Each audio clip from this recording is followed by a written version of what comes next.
Hey guys, so today we're going to react to this video, Your Botox Has Backfired by Stephanie Lange.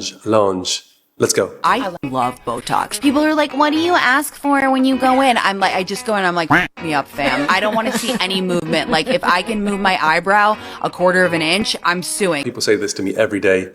People want to be frozen. They're like, freeze me, just give me a big dose.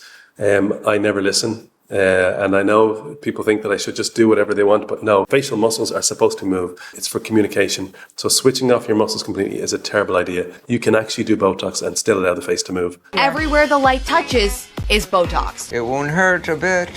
That's not true. It does hurt a bit. So quick and easy, you can do it on your lunch break. I got my first Botox cosmetic treatment on a lunch break, literally on our lunch break. And I went right back to work afterwards. That's the thing. Busiest times are between 12 o'clock and 3 o'clock. Those appointments book way in advance. So when I was on holiday, I had reason to go to the chemist. And in the pharmacist shop, they were selling Botox kits that you could buy and bring home and do it yourself Botox. Getting kits, I don't know what country he was in, but in most countries in the world, it's illegal to buy prescription-only medications over the counter. So today I'm going to be giving myself some Botox because I have one wrinkle here. I am not a professional, so I'm gonna be going in my forehead. Insert. Oh my God, that friend really trusts him. What is he doing?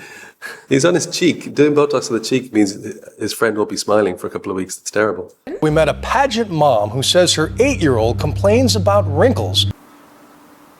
So that mother injects her face with Botox. You know, a lot of the moms there, they're giving their kids Botox. Can you show me where you do it? Can you point on your face? Yeah, sometimes I do it right here. Well, do you do it because you see wrinkles? Or? Oh yeah, I see like wrinkles and I just don't think wrinkles are nice. That's child abuse. If someone's doing Botox for a little girl, like kids don't have wrinkles, what the hell?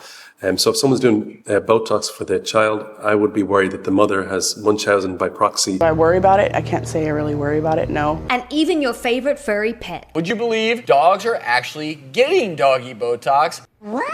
100%. I've never had anybody asking me to do their dog's Botox. That's not a thing. But says it was the first time she'd had Botox. But that afternoon, the mother of one says she was hospitalized. My tongue started swelling up, my lips started swelling up. I felt tingly all over my face and I was sweating and wasn't able to see or hear properly. So I'm doing Botox for 20 years. I've never had anyone having an allergic reaction to Botox, not once. I have had people having bruises after Botox, rarely. And the only other side effect I've seen is when someone has too much Botox. So all the side effects that are related to it being unnatural is when it's too strong. So I always start with a small amount. The things that are mentioned here sound a little bit like if someone has a panic attack, palpitations, sweaty palms, dry mouth. A lot of people are very nervous and needles, so they get those kind of symptoms and they kind of connect them to the Botox. I've had it here, I get it across my brow. But at 21, she thinks she's looking old. Dozens of Botox injections to prevent wrinkles she doesn't yet have. 21 is very young for Botox. Most people that come into me would be like in their mid-30s, 40s, 50s, 60s. Botox, it's usually like late 20s when people start with that at the earliest. Human facial expressions, bad. Botox, good. Stephanie Lange, she has lines when she lifts, but they disappear when she stops. That's how you look when you're a teenager, so that's what the goal should be. I actually didn't even notice my wrinkles until somebody pointed it out to me, and then I really noticed it. These are not lines. They are not wrinkles. If you have a forehead and you raise your eyebrows, your forehead skin is going to crease. It is the way faces work. When you're in your 20s, of course, your lines will appear and then disappear. But as we get into our 30s and 40s,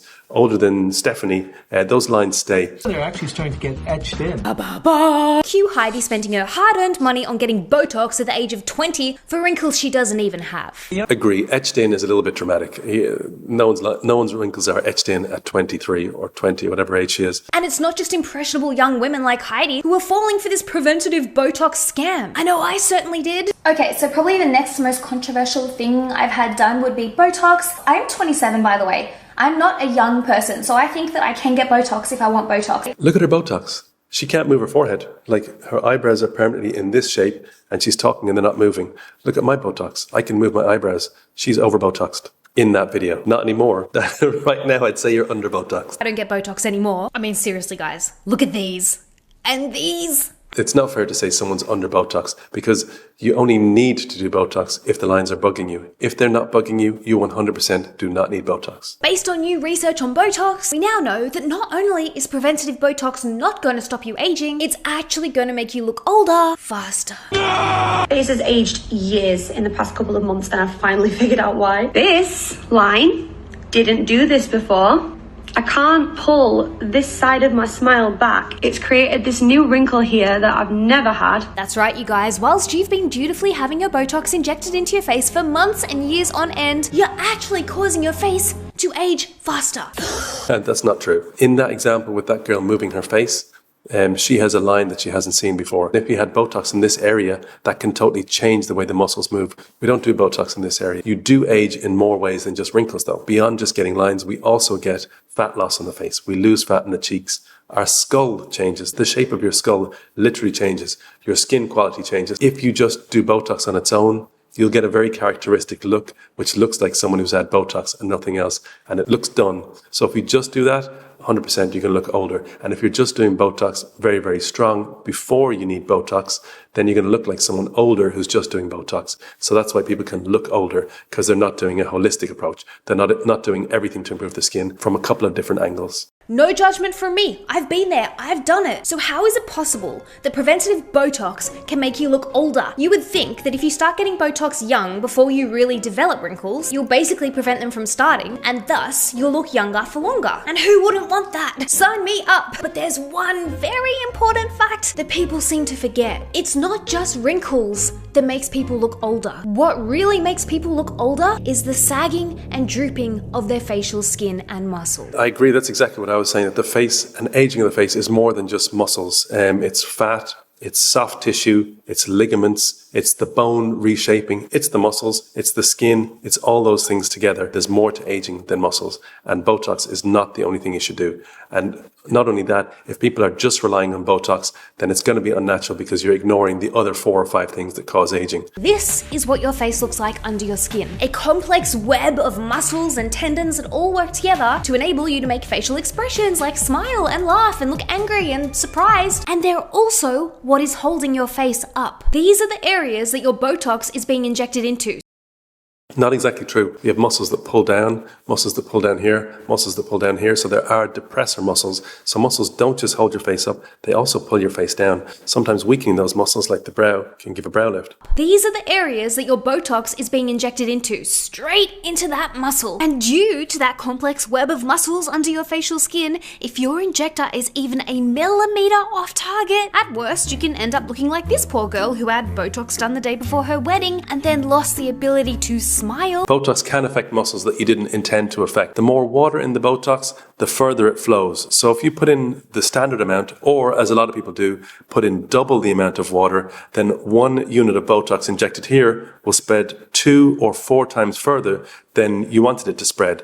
The way we mix Botox in my clinic is we use half the recommended amount, and we put exactly where we want it to be so it doesn't spread any further away. The second thing is, when you're doing Botox in any area, particularly in a complicated area like where you smile, too much Botox here means you won't be able to smile. So it's just like putting salt on your dinner. Is salt nice on your dinner? Yes, it is. Is too much salt nice in your dinner? No, it's not. It's disgusting. If you put too much, your dinner's going to be horrible. If you put too much Botox, your face is going to be horrible. So use the right amount and then there's no problems. And don't do Botox just before your wedding. Do it 6 months before, then 6 weeks before you do it, so that you have time to do a checkup 2 weeks later, and even you have 2 weeks spare in case you're busy getting your dress or whatever you're doing. There's loads of time to get back in to do any fine tuning or tweaks. Do not just have your first ever Botox treatment just before your wedding. That's crazy.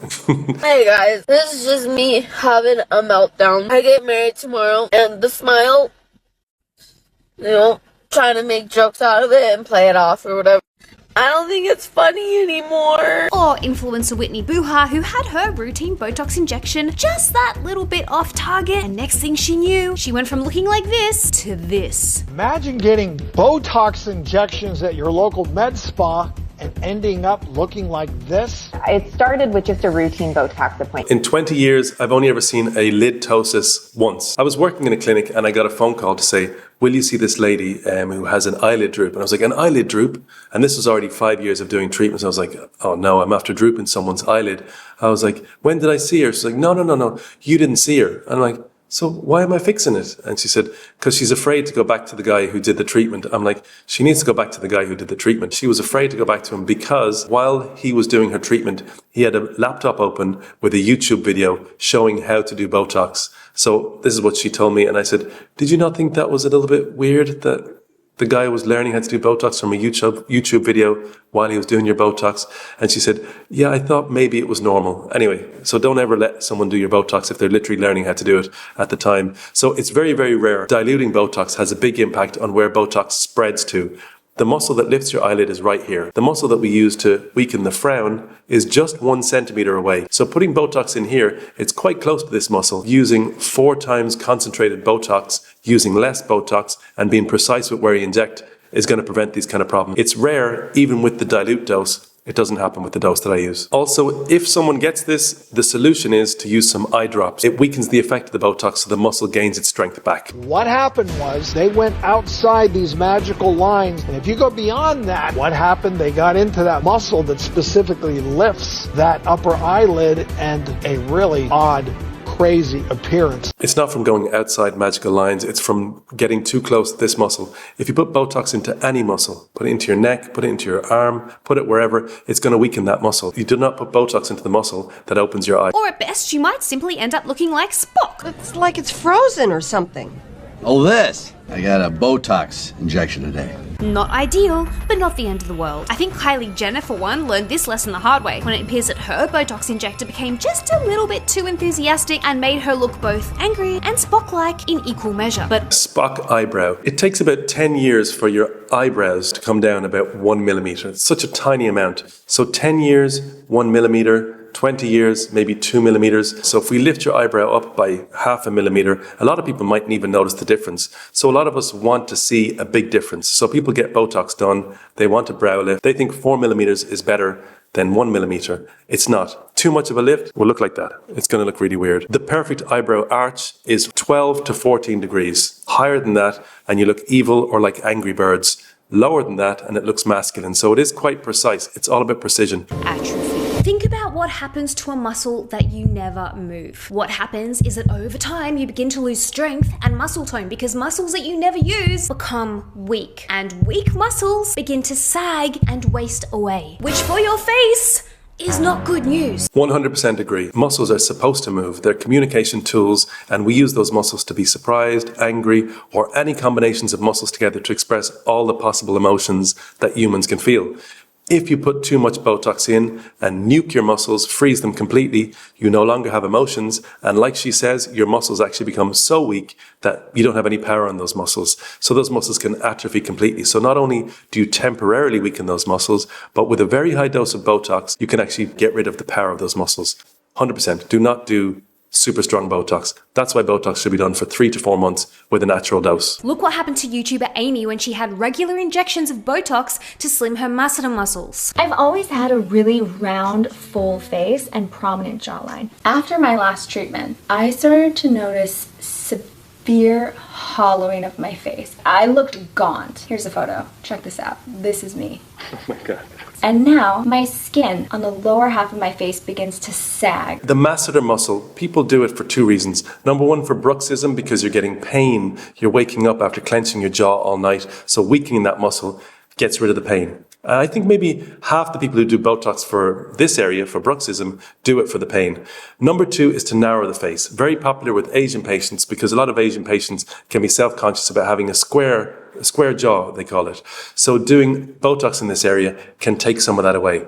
If you work out a lot and you clench your teeth, or if you chew gum, or if you just have a habit of using this muscle, sometimes because of a stressful period in your life, you get a bigger muscle in this area, and it can make the face look more masculine. The male face is wider in here. So doing Botox in here should be done like anywhere on the face, the least amount required to get the result that you're looking for. If you do a lot, you'll have horrendous results like that. Unfortunately, doctors, when they see patients, It's more profitable to see a patient once, give them a dose that they won't come back. So they do a big dose, the dose that's recommended by the product makers. It's way too high in most cases. I estimate that over half the patients who are getting the regular dose of Botox are being overdosed. I'll start with a lot less. I take photos and I get the person to come back in 2 weeks later. I feel their face. I ask them how they are in terms of results. Do they feel like the pain is gone? Do they feel like the shape is better? And I look at the photos.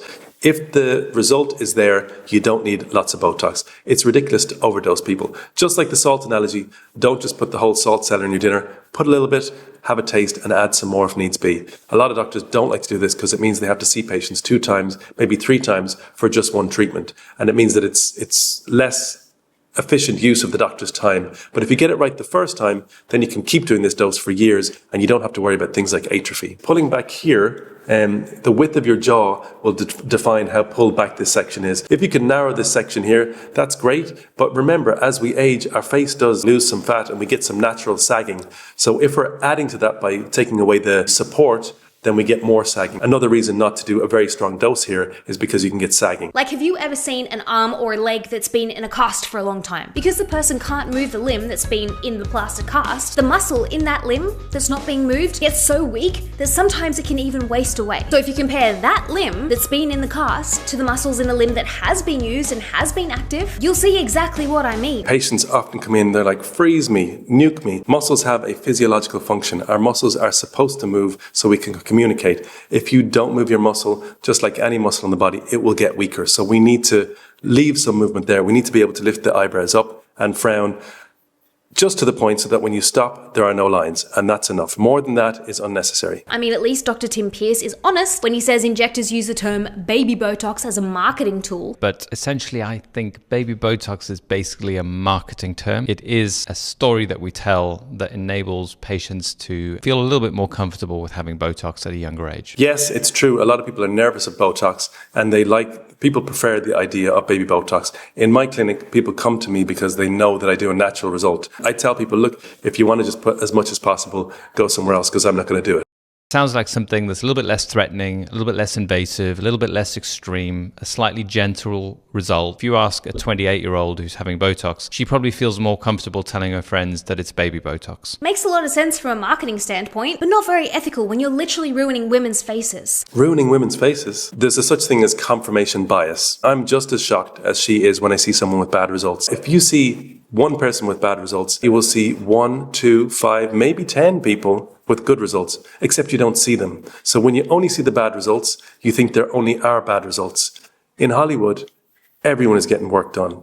We see a handful of people and are like, oh, what the hell's she done? Some of them look overdone because they're in a competitive market where the younger a woman looks, the more likely she is to get the lead role in a movie. So all the women in Hollywood are trying to look as youthful as possible and look their absolute best. And some of them are achieving it. Some of them are looking 10, 20 years younger than they actually are. And some of them are trying and failing. Hollywood is at the cutting edge where they are doing the most work. If anyone's going to get it wrong, Hollywood's going to get it wrong. Women's faces are being improved, preserved, and looking their best for longer. Now, what the hell does bacteria have to do with Botox? Well, Clostridium botulinum produces one of the most deadly toxins known to man. Botulinum toxin. Sound familiar? It should, because this deadly toxin is exactly what we are paying people to inject into our faces under the brand name Botox. It's true. Botox is from the same bacteria that causes botulism. Botulism is the disease, and botulinum toxin is the chemical that bacteria makes. Emil van Ermingham is a Belgian microbiologist who discovered the bacteria that makes Botox, that makes botulinum toxin. Apparently, he used to love sausages, and he even included sausages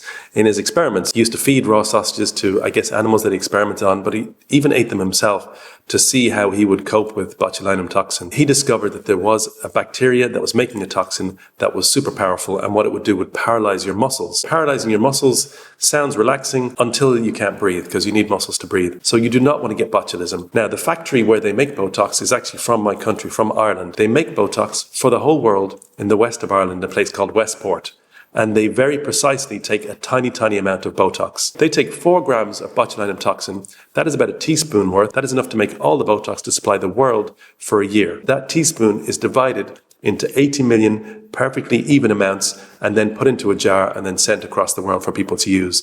It's very, very, very precise. So imagine 1/80 millionth of a teaspoon of Botox put into a jar very precisely with a whole factory that they do it.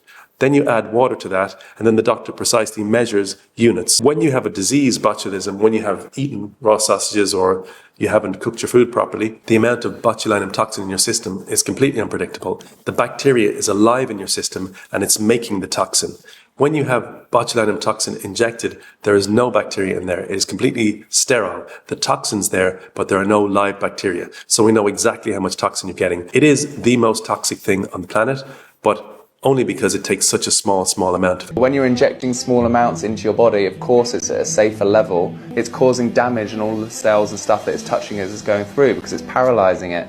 It disrupts the thyroid gland and it disrupts the neurological cells. So that's actually being proven now in research. Yes, we know it disrupts neurological cells. It stops nerves from being able to communicate with muscles. The way it wears off is because your nerves develop new fingers and then your muscle action comes back. Botox, because it's one of the most profitable drugs on the planet, is one of the most studied drugs on the planet. There are more studies of Botox than most any medication you can list. Really, really well studied. Botox was first approved by the FDA in 1989 for use in treating eye disorders. And that's only 35 years.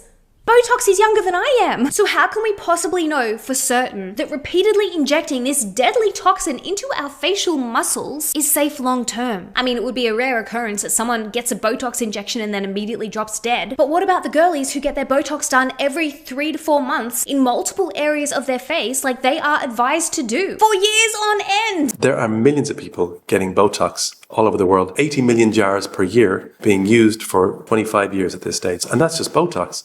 There's Dysport, there's Xeomin, there's Azalur, there's Bocutur. There are lots of other versions of Botox.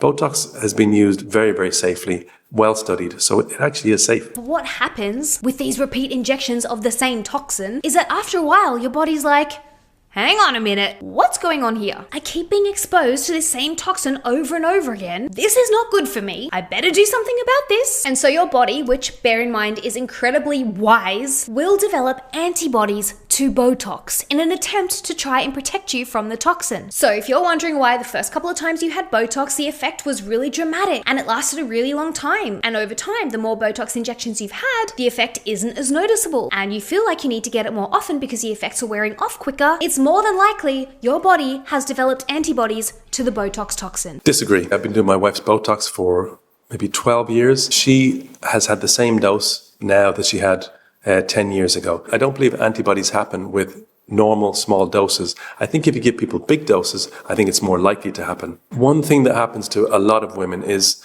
they get kind of vaccinated against the idea of wrinkles. They get psychologically vaccinated against wrinkles. Let me explain what I mean. If you have a wrinkle that's there for, 10 years, then you have Botox and the wrinkle's gone. You have now been psychologically vaccinated against that wrinkle. For a very short period of time, you enjoy not having the wrinkle because you're expecting it to be there. After about 4 to 6 weeks, when it hasn't been there, you've kind of forgotten you ever had a wrinkle. And now that you've forgotten you ever had a wrinkle, you recalibrate, you reset yourself. You're vaccinated against the idea of having a wrinkle. By the time 3 to 4 months have passed, you've kind of forgotten you had a wrinkle. And when the wrinkle starts to appear again, you look in the mirror and you go, hold on a second, what the hell is that? And less of a wrinkle can be more irritating than the wrinkle that you had to start with.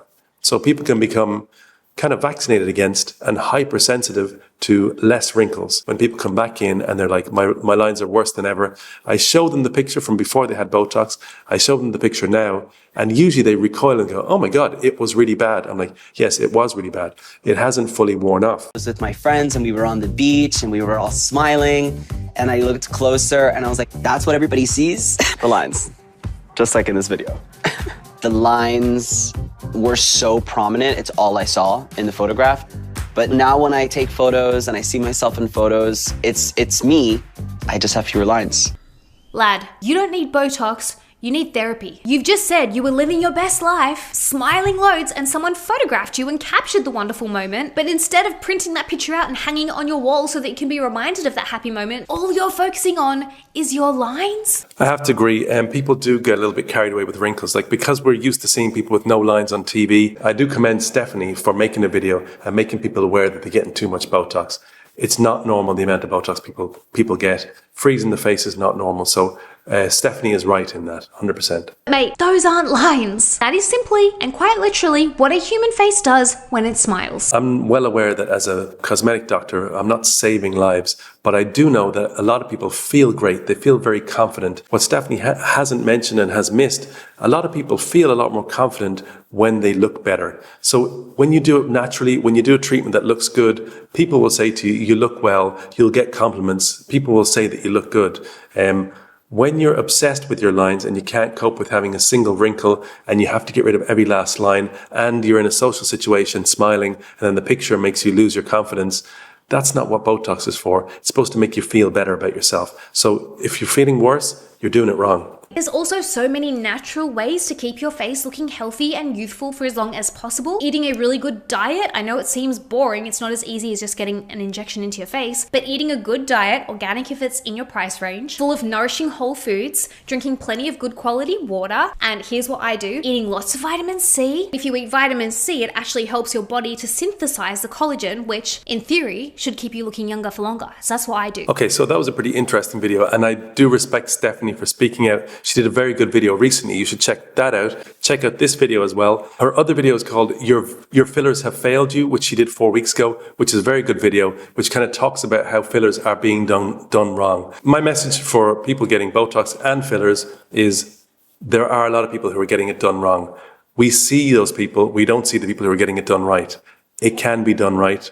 There are a couple of tricks. Make sure you're going to someone who's good. Make sure your incentives are aligned. Make sure that person wants you to be their patient for the next 10 years and that you're going to look better. Make sure that you feel better. Make sure that you're feeling more confident and happier. If you're feeling sad or depressed or you can't stop looking at a treatment that someone's done, it's probably not a good treatment. A good treatment you have done, you forget you had it done, and you just feel better. That's the way it should work. Okay guys, thanks for watching. Leave a comment below if you disagree with anything or if you have any questions for me, and I'll see you in the next video.